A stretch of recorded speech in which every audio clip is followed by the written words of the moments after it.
At long last, the moment we've all been waiting for has arrived. This week, we are excited to welcome you to the introductory session of our Star Wars role-playing adventure. In this brief Session 0, Grant, serving as GM, provides an overview of the Force and Destiny dice system, goes into detail about the Reign of the Empire setting for the campaign, and ends the episode with a tease for what's to come in Episode 1, Prisoners of the Empire. As an onboarding for listeners planning to join us on this adventure, Adam, Ben, and special guest Jason present their characters before they embark on an unforgettable Star Wars journey next week. Let's go.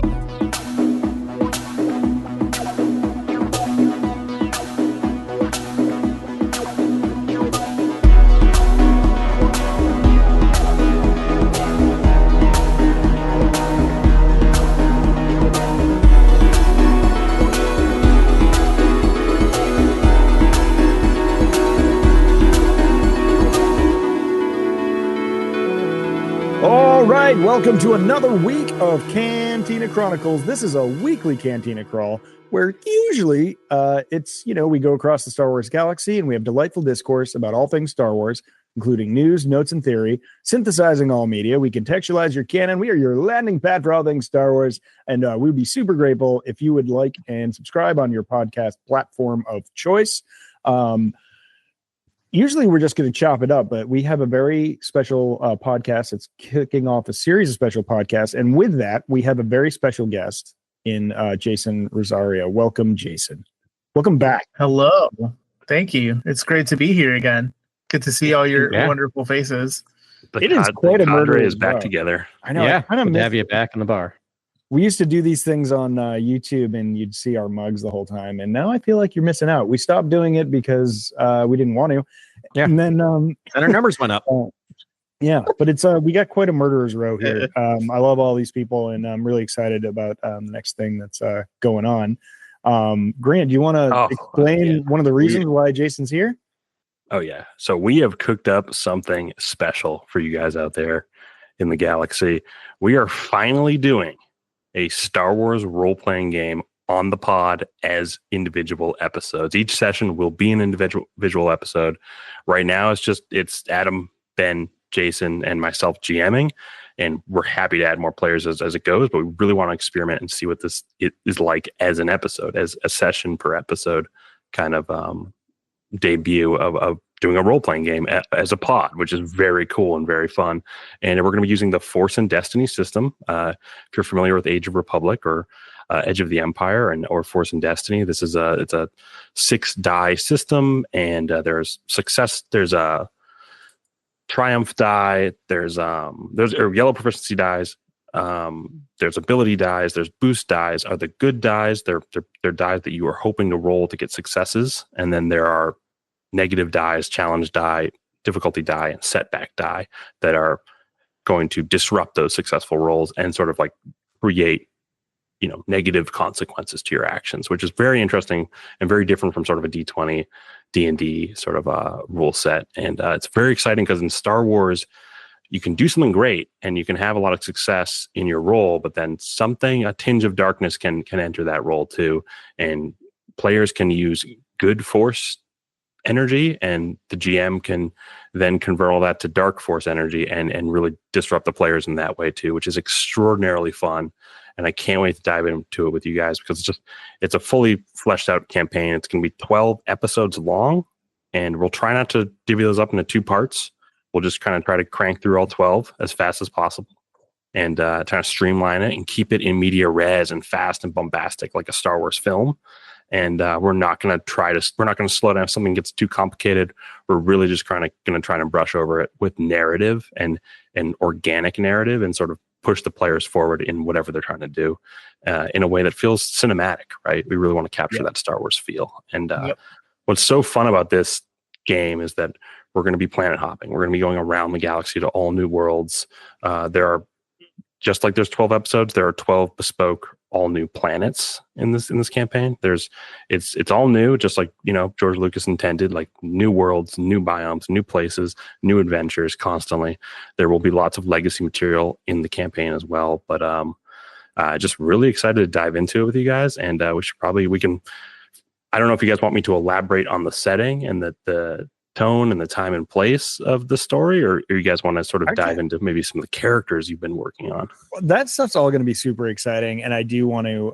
I'm looking forward to talking about that, but I'd love to roll it back just for a second, a little bit, and get a little bigger picture. First of all, just for me, we've been looking forward to this for a long time. One of the most fun times of my life, like not hyperbole. Grant, Adam, and I went out to Grant's house on an island in a large lake in New Hampshire, perhaps the largest. And Grant let us play act, read his script, and we actually did a script. We did a table read, that was a great time. First act. It was so much fun, and it's fantastic. And if you listen to this pod a lot, Grant has amazing ideas. He's an excellent Star Wars theorist, and he paints a world, and like this is a chance for him to like show what like a complete vision is, and like obviously the script is like the perfect manifest of that. But this is really fun in that it's going to be an organic, evolving story that we all get to participate in. That Grant has like created this world and the boundaries and sort of steering it, and it's just like living in one of Grant's scripts and existing in like the Star Wars. Oh, you're flattering me. Away. I don't know if my material's that top tier, but no, I just love Star Wars. I live and breathe it. We talk about it all the time. Why not just jump into the world, use the diction, you talk about the surrounding environment, explore, countless corners of the galaxy we haven't seen before, and meet new characters, right? And fun, sound design, and we'll try to implement some really fun sound design as we go. And I just can't wait. It's something I've been thinking about for a long time. And what's funny is I actually did devise a campaign a couple years ago, and we were going to do this earlier, but it was far too close to the Obi-Wan Kenobi series, like the story. And I was kind of just dismayed, and I didn't want to just recreate almost Obi-Wan for our audiences, in that it was like you guys basically guiding a young person across the galaxy, protecting a young person as they are as you basically transport them across the galaxy to safety. And it was a lot like Leia and Obi-Wan, and I just kind of wanted to do something totally different. And so we totally blew that script up, and we started new, and really excited where this one starts and really excited where this one ends. So can't wait to dive in. Yeah, can't wait. Yeah. Well, it doesn't really matter the timing on this, but that's great. That's awesome, Grant. So I don't know what's next. What do we talk about first? This is episode, or what do they call session 0, where we're just going to talk kind of roughly about who our characters are. Yeah, I thought it'd be fun. We actually thought we'd just dive into session 1 when we first were talking about doing this first episode, like just dive into the story. But then Jason brought it to my attention that we should do a session 0. We should put all our questions out there about maybe mechanics or systems, or how certain abilities or talents will work, and maybe some of how the skills will work, and how those skill checks will work, because there's so many fun and interesting skills in this game. And you and I even talked about that a little bit, Ben, beforehand, where we were talking about like I forget what it was. It was almost like skullduggery versus deception, right? Like right. They're very similar. They're both cunning based skills, but like one is more devious, right? One is maybe more immoral, whereas the other is like Qui-Gon Jinn manipulating the chant cube. You know what I mean? It's like deception's maybe more Qui-Gon Jinn, whereas like skullduggery is like maybe a more sinister, nefarious character. Yeah. And I'm probably like the most seasoned TTRPG person. I think so. That's why I was kind of like asking for the session 0, because I know how important it kind of is to not just us as players, but also to kind of like set expectations for you guys, the listeners too, so you guys can understand like where we're gonna go, like what the pace of the story is supposed to be, what we're expected to be, which Grant already covered a lot of that stuff. So it's always a good bit of information to have. Definitely. And what's great is I can't thank RPG Sessions enough. It's a fantastic resource that I've signed up for the Patreon for, that will allow us to have webhooks in our Discord server to see our dice rolls, and we can all announce to you guys, the audience, how many successes there is in a dice roll, and and who's got and how many force points are on the board and how the force points are converting, and you'll get all that information in real time. So you'll feel like you're a part of the adventure, which is so cool. That's really exciting, and we have lots of cool sort of like visuals we're going to be bringing into the experience as well. In terms of, we were thinking about maps, we were thinking about doing like grid-based movement and all that sort of stuff. But then with the systems being short, medium, long range in terms of difficulties, it was almost my choice to go more theater of the mind and just bring up these really beautiful scenics as we move through places versus doing grid movement. And I think that will keep the story moving fast enough for us to actually do this as pods and not sit there and make moves and talk about, oh, what's down this alley and finding nothing down the alley. It's way more fun to, I think, just have it be moving. Yeah, cool. It's also really a lot more engaging to do theater of the mind, in my opinion, to be able to like go through and do a lot of that thing and just, you know, get into it, and it keeps the story moving, keeps things moving quickly. Yeah. I'm excited. The only time I've done it has been grid based, and which is fine when you're playing with, you know, just in a, you know, alone with people, as opposed to like, I can't imagine listening to that. Like, I'm gonna move over here and then look at this and then wait. Okay, it's just like, yeah. So I'm excited to try this out. Yeah, personally, like the only time that I do anything grid based, especially like when I run a game, is only for combat. Yeah. Everything else I do is theater to the mind. So like if we're just milling around the city and we're doing stuff, it's all theater of the mind stuff. Only combat for me has ever been grid based. There's also just not a lot of great maps out there, and to just design custom maps would take, you know, probably another couple of years before we could even start the campaign if I was to actually design all these locations freehand. And so there's, and the ones that are available are just so specific, and I don't think match what I've been invented in my mind, and hopefully that you guys find interesting. And it's but I am thankful that we have AI as a tool. AI is fantastic. I've been using AI for, I don't want to put any artists out of work. The second artists reach out to our pod and want to help with this process of creating this campaign or future campaigns, you'll stop using that sort of stuff.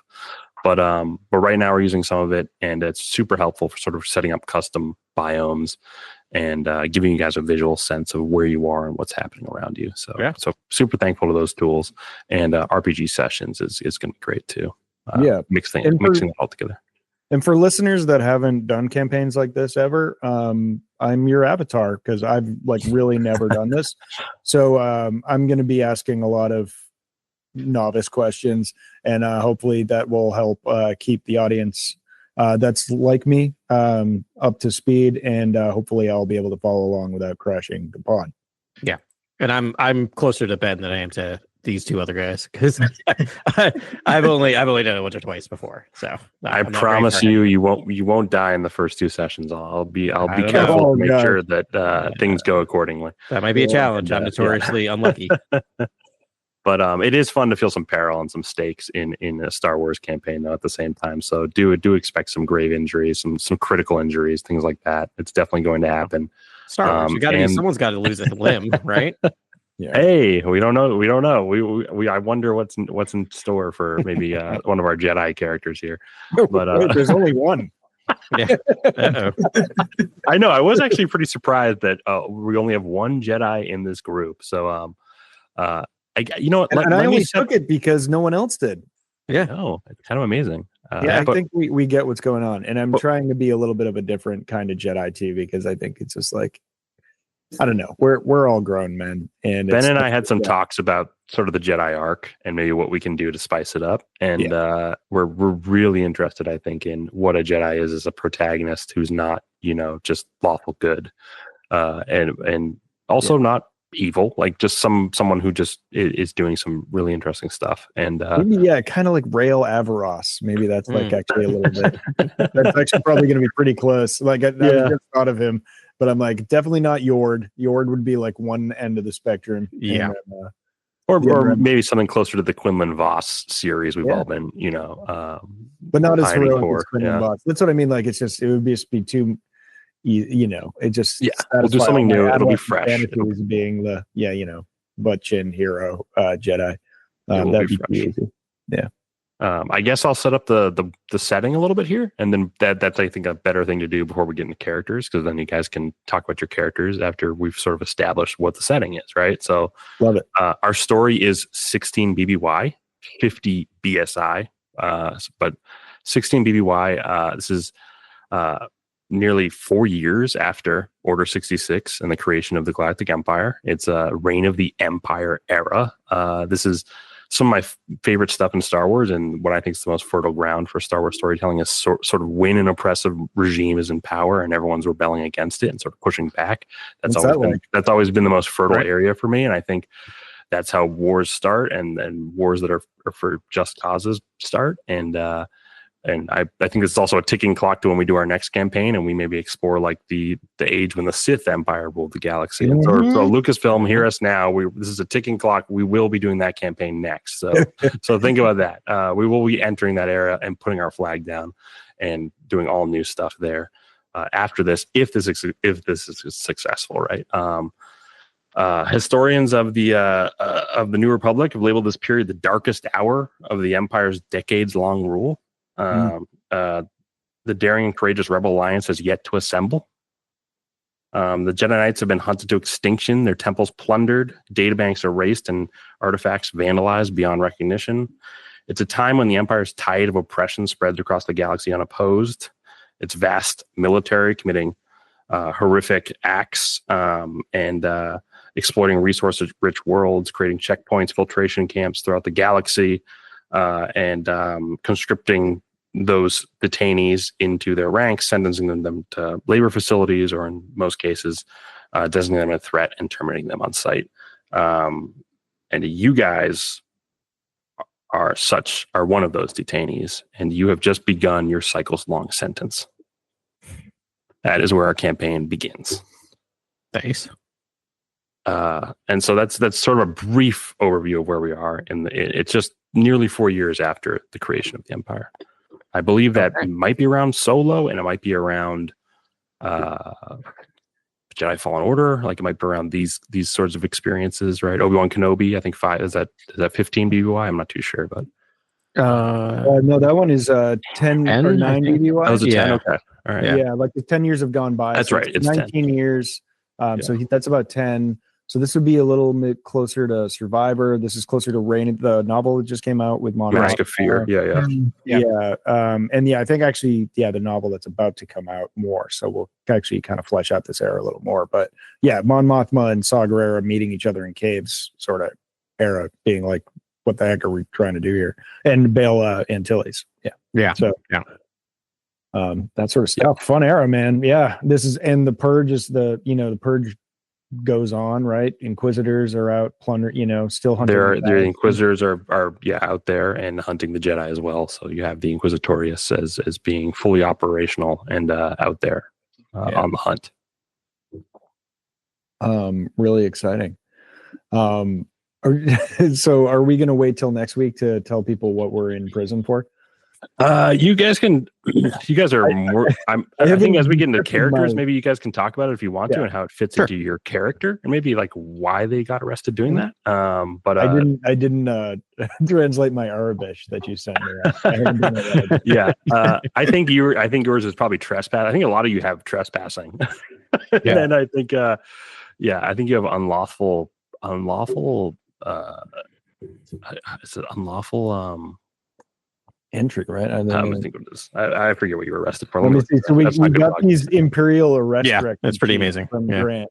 And it's like all like formatted out, like unlawful assembly. I think you have been. Yes, unlawful assembly. So it was this. We did talk about this. That's great. And we're Felcaris is the detention center. I've got that, but it's amazing. Like it's really beautiful, and it's full of Arabesh, and it looks like really just like the rap sheet that is done in steel for Andor on actually when he's arrested. Morlana. It's the exact rap sheet. It's the exact arrest record. hopefully can throw that out and on social or something to let our audience see that. But it's pretty cool. I thought that was a pretty cool way to invite people to a campaign, and this campaign will exist forever, and that will always be the way that people are invited to this campaign, is they will get that arrest record, and that's how it starts. And pretty fun stuff, because I also thought it was easier for you guys to just be in prison fatigues and not worry about armor and weaponry and gadgetry right away. And then, and then Jason knows how I run campaigns. You guys are going to be coming to, items will be coming at you fast and plentiful amounts. Oh yeah. Lots of items will be flying at you guys. And, and look, I'm also someone who will a GM who will like put items everywhere for you guys to pick up and take. And then also everyone's lootable and everyone has like a bunch of stuff. So nice. It's something you can get stuff quickly with, but finding out how to, get the upper hand early on with no armor is going to be a really fun task, I think. And then this first episode, I think, will go really fast. And there's some fun things we'll do that will change the stats pretty quickly for you guys to maybe get the upper hand, but definitely be on the lookout for stuff that's around you when you're moving through the world. And as I'm describing things, and perception check away about anything I describe. And Jason knows. Jason knows there will be things. Oh yeah. Because Jason, you've done one of these campaigns with Grant before. There will be. We've done a few campaigns. Did you do like a ton of like Cyberpunk? We did a Cyberpunk Red campaign. Probably 4 or 5 sessions of it, but we didn't get to complete it. But I built it out with a lot of items, and so there was just stuff everywhere. And it was fun. It was fun because the characters got stronger faster, and we're able to deploy new things that would usher forward new spectacles, basically. And so so like this is really a spectacle workshop here, where you're MacGyver stuff together, create new spectacles for the audience, even though they're just listening for now. But I think it's fun. I think it's fun to sort of like do some sort of ad hoc stuff when you can. Rad. Cool. Jason, do you want to talk about your character first? Sure, I'll jump in. So my character, I, for some reason, wanted to pick a race that, not a lot of people see and are like, oh yeah, that's definitely total hero race. So I'm a Rhodian. Yes. Yes. What's a tweeter? My character's name is Fixel Sinku. Yes. And I was set up. I'm just going to leave it at that. You guys can get the full story about why I was arrested or how I was set up on probably when we tell our backstories in our first episode. But I am an ace pilot. Nice. Rhodian pilot. Ace pilot. Yep. Everyone needs one of those in the galaxy far away. Mm-hmm. Otherwise, you're not going anywhere. Exactly. And an ace pilot, super helpful. Yeah. Oh yeah. They're gonna need it, I'm sure. And you were arrested for. Do you want to expose what you were arrested for, or do you want to wait? No, not yet. Okay, we'll wait. I'm really spiteful about it, so I'm gonna bring that into it next week.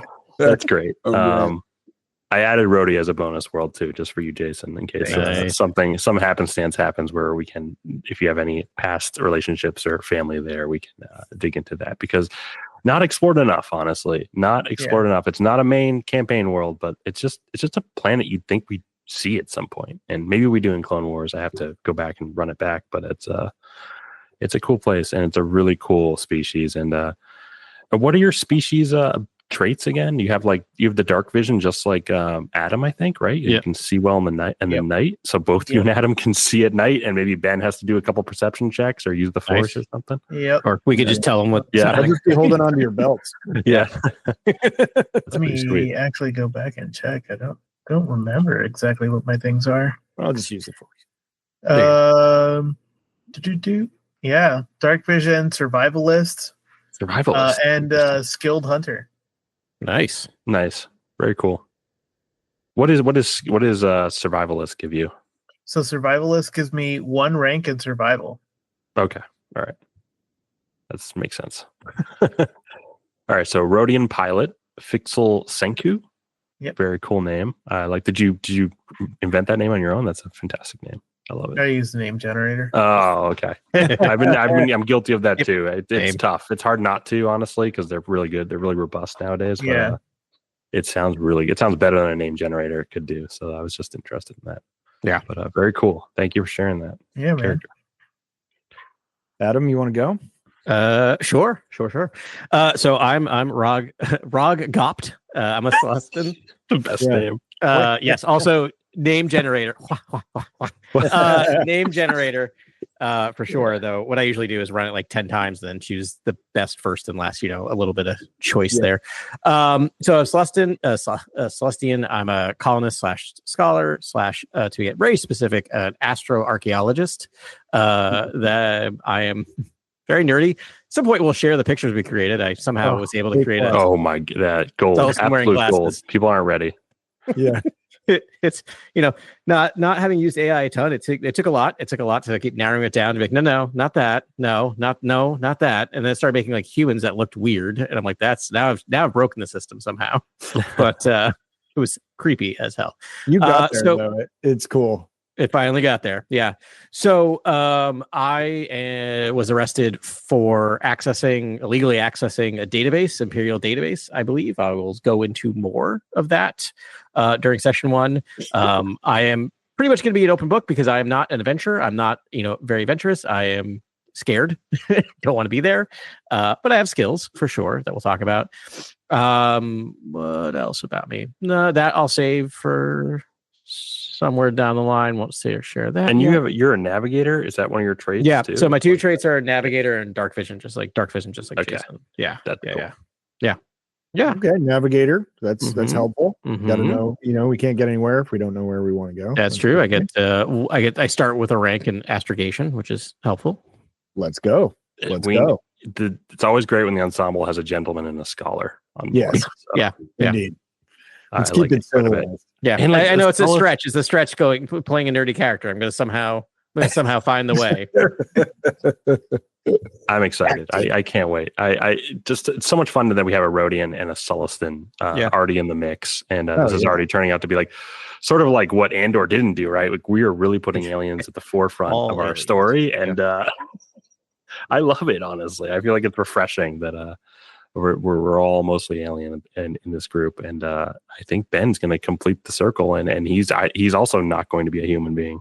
Yeah, I mean, who would want to be a human being with all those great choices out there? Yeah, so I chose chose Jedi by default. It just like it can't be Star Wars without the Force. Yeah, I mean, and I don't know how creative we could be to sort of rope in the Force into this story as it evolves, but and also, I mean, come on, childhood just dreams of being a Jedi, as I'm sure we've all had. So I will fall on this laser sword and be the Jedi.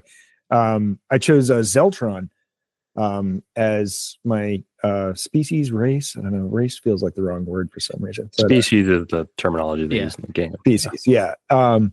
And I forget this idea was farmed a long time back, and I forget what spawned it. It might have been Rise of the Red Blade. There is a Zeltron Jedi there, but I feel like it predates that. And I think it was just something, Grant, you and I were talking about at work one day, how cool it would be to have a Zeltron Jedi, because they have they emit pheromones that can sort of influence people. Like even like the base model of Zeltron can do that. So, a Force sensitive that has that ability. And I'm going to kind of, Zeltron hasn't really been fleshed out much in live action or any real contemporary canon. Any live action? Just Rise of the Red Blade is the only time they're mentioned. But I think actually the first time it was mentioned was John Jackson Miller canonized it in one of the in A New Dawn. So actually one of the second canon novel that came out. So there was a Zeltron canonized in that novel with Harrison Dula and Caleb Doom. So that actually might have been the start of it, because they're just like a cool species that do that. Yeah. They are both lovers and fighters. Sorry. Yeah. What were you going to say? No, go for it. I'm Wikipediaing, but go ahead. I thought there was a well actually coming there. No, never. No. He was about to adopt you. Which is fine. It's open season because we're all learning here, but I just thought it would be a fun one to explore. So like in Legends stuff, there's some basic telekinesis, and they can, so it's like the influence of the pheromones, and they can influence their mind a little bit. But they also are apparently very gullible.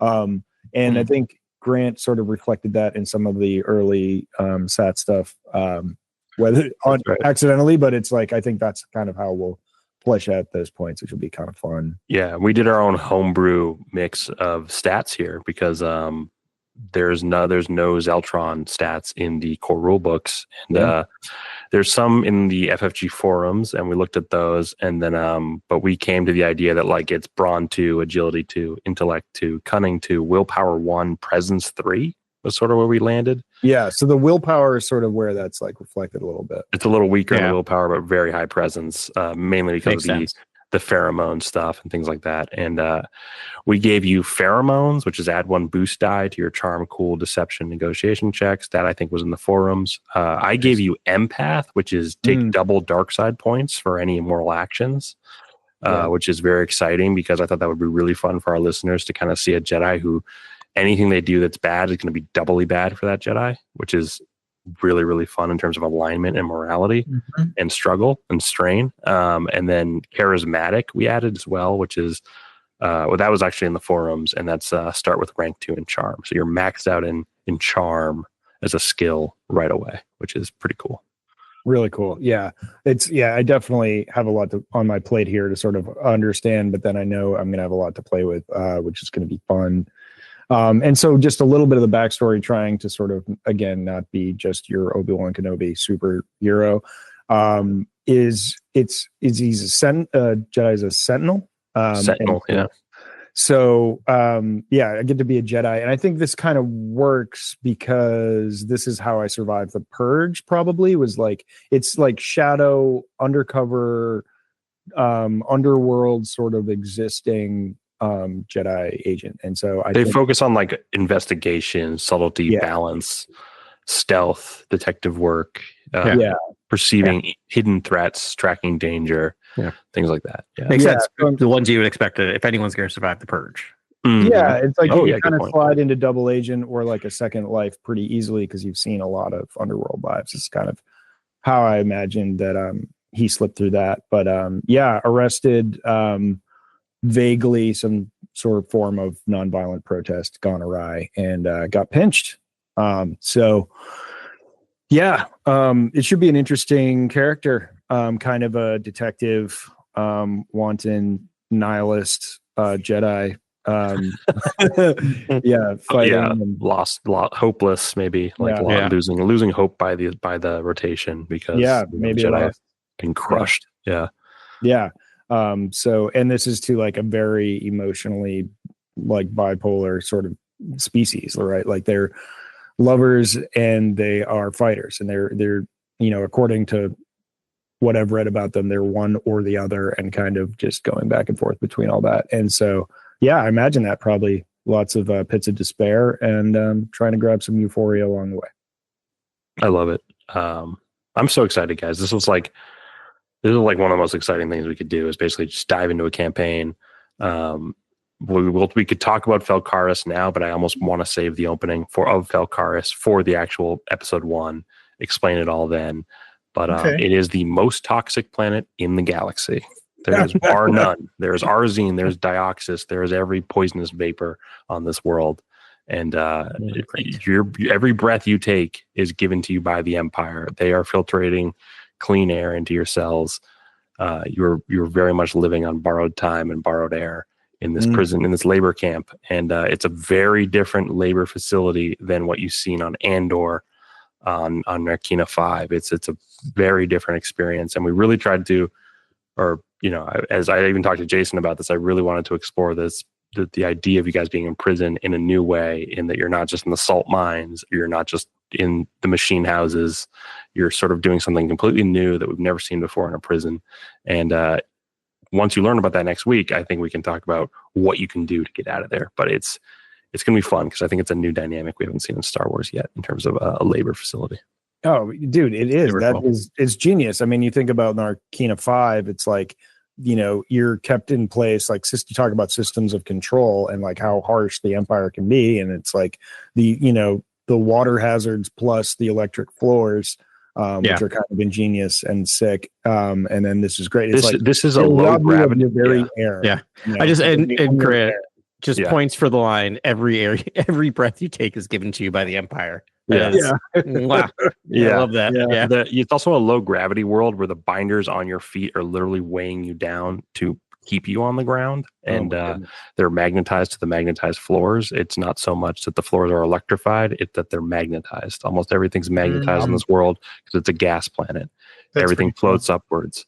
Nice. So those binders are going to give you immediately a +1 setback dice to all your rolls if those are on your legs. So that's key, is that if those are on, you're getting 1 setback for just those being on. They're detrimental. They're holding you down to the ground. They're very tough and they hurt, and you're getting rashes and you're getting bruises around your ankles because of these binders. So it's a pretty tough prison. And again, the air is, even though it's this filtered air, it still burns your throat. You just are struggling to sort of think of, how you can get off this world and breathe fresh air once again. But that's going to be the struggle of episode 1.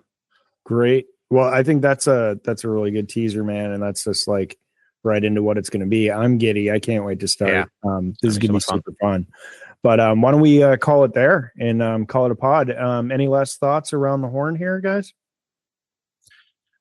We'll just be sure to yell at the dice rolls so the listeners aren't left behind. So we'll keep you guys in the mix and you guys know what's going on. We also will have some celebrity voice guests throughout the series. So not real celebrities, but just kind of people of intermediate fame, if you will. And they will come on and voice some characters. And I think it'll be fun. So nice. Stay tuned.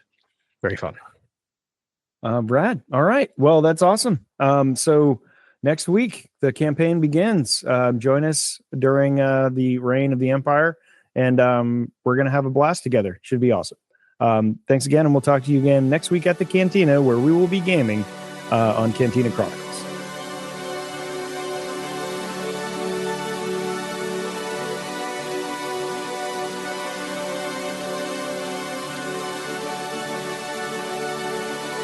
Thank you for listening to this episode of Cantina Chronicles. Please like and subscribe wherever you listen to this pod. You can reach us at Cantina Chronicles on Instagram or cantinachronicles@gmail.com.